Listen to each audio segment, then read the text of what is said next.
বিসমিল্লাহির রহমানির রহিম। আমি আপনাদের সামনে কিছু কর্মসূচি উপস্থাপন করব। দেখেন তো আপনারা সেগুলো মেলাতে পারেন কিনা। ১.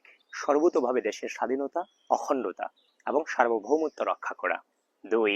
শাসনতন্ত্রের 4টি মূলনীতি, অর্থাৎ সর্বশক্তিমান আল্লাহর প্রতি সর্বাত্মক বিশ্বাস ও আস্থা, গণতন্ত্র, জাতীয়তাবাদ এবং সামাজিক ও অর্থনৈতিক ন্যায় বিচারের সমাজতন্ত্র জাতীয় জীবনের সর্বস্তরে প্রতিফলিত করা। ৩. সর্ব উপায়ে নিজেদেরকে একটি আত্মনির্ভরশীল জাতি হিসেবে গড়ে তোলা। ৪. প্রশাসনের সর্বস্তরে উন্নয়ন কার্যক্রম এবং আইন শৃঙ্খলা রক্ষায় জনসাধারণের অংশগ্রহণ নিশ্চিত করা। ৫. সর্বোচ্চ অগ্রাধিকারের ভিত্তিতে কৃষি উন্নয়নের মাধ্যমে গ্রামীণ তথা জাতীয় অর্থনীতিকে জোরদার করা। ৬. দেশকে খাদ্যে স্বয়ংসম্পূর্ণ করা এবং কেউ যেন ভুখা না থাকে তার ব্যবস্থা করা। ৭. দেশে কাপড়ের উৎপাদন বৃদ্ধি করে সকল নাগরিকের জন্য অন্তত মোটা কাপড় সরবরাহ নিশ্চিত করা। ৮. কোনো নাগরিক যেন গৃহহীন না থাকে তার যথাসম্ভব ব্যবস্থা গ্রহণ করা। ৯. দেশকে নিরক্ষরতার অভিশাপ থেকে মুক্ত করা। ১০. সকল দেশবাসীর জন্য ন্যূনতম চিকিৎসার বন্দোবস্ত করা। ১১. সমাজে নারীর যথাযোগ্য মর্যাদা প্রতিষ্ঠা করা এবং যুব সমাজকে সুসংহত করে জাতি গঠনে উদ্বুদ্ধ করা। ১২. দেশের অর্থনৈতিক উন্নয়নের স্বার্থে বেসরকারি খাতকে প্রয়োজনীয় উৎসাহ প্রদান করা। ১৩.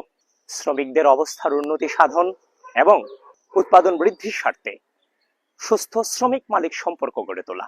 ১৪. সরকারি চাকুরিজীবীদের মাঝে জনসেবা ও দেশ গঠনের মনোবৃত্তি উৎসাহিত করা। ১৫. জনসংখ্যা বিস্ফোরণ রোধ করা। ১৬. বিদেশি রাষ্ট্রগুলোর সাথে সমতার ভিত্তিতে বন্ধুত্বপূর্ণ সম্পর্ক গড়ে তোলা এবং মুসলিম রাষ্ট্রগুলোর সাথে সম্পর্ক জোরদার করা। ১৭.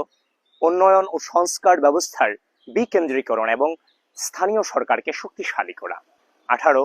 দুর্নীতিমুক্ত ন্যায় নীতিভিত্তিক সমাজ ব্যবস্থা কায়েম করা। ১৯. ধর্ম, বর্ণ, গোত্র নির্বিশেষে সকলের অধিকারের পূর্ণ সংরক্ষণ করা এবং জাতীয় ঐক্য এবং সংহতিকে সুদৃঢ় করা।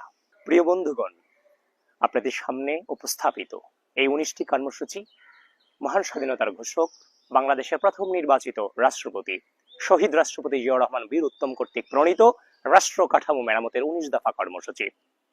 স্বাধীনতা পরবর্তী বাংলাদেশ যখন গোটা বিশ্বের কাছে তলাবিহীন ঝুড়ি রাষ্ট্র হিসেবে তকমা পেয়েছিল, ঠিক তখনই জিয়াউর রহমানের নেতৃত্বে এই ১৯ দফার আলোকে বাংলাদেশকে একটা স্থিতিশীল পর্যায়ে নিয়ে আসা হয়েছিল।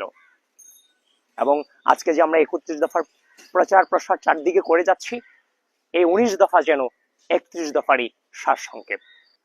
আজ মহান স্বাধীনতার ঘোষক শহীদ রাষ্ট্রপতি জিয়াউর রহমান বীর উত্তমের ৮৯তম জন্মবার্ষিকীতে শ্রদ্ধা ভরে আমরা স্মরণ করছি। এতক্ষণ আপনারা যারা আমাকে শুনেছেন, আপনাদের সকলের প্রতি কৃতজ্ঞতা জানিয়ে এখানেই শেষ করছি।